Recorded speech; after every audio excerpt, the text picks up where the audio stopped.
بسم اللہ الرحمن الرحیم۔ السلام علیکم۔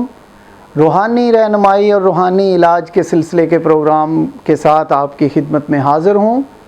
آج ہم سورہ بینہ کے بارے میں بیان کریں گے۔ اگر کسی کو برس یا یرکان کی تکلیف ہو، اس مرض میں مبتلا ہو، تو روزانہ آپ اس سورہ کو پڑھیں۔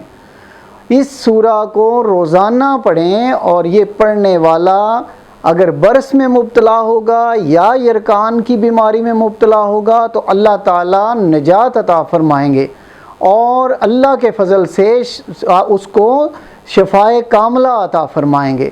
اور اس کا جو نقش ہے اس کو یا پھر اس سورہ کو لکھ کر پورے جسم میں اس پانی کے ساتھ دھو کے پورے جسم میں ملیں گے اس پانی کو۔ یہ بہت مجرب ہے اور بارہا کا آزمودہ ہے، بہت پر اثر اور بہت ہی اچھا عمل ہے۔ اس کو ضرور کیجئے گا، بہت فائدہ ہوگا۔ اللہ تعالیٰ آپ سب کو آسانیاں عطا فرمائے اور اپنے حفظ و ایمان میں رکھیں۔ اسی کے ساتھ اجازت چاہتا ہوں۔ اللہ حافظ۔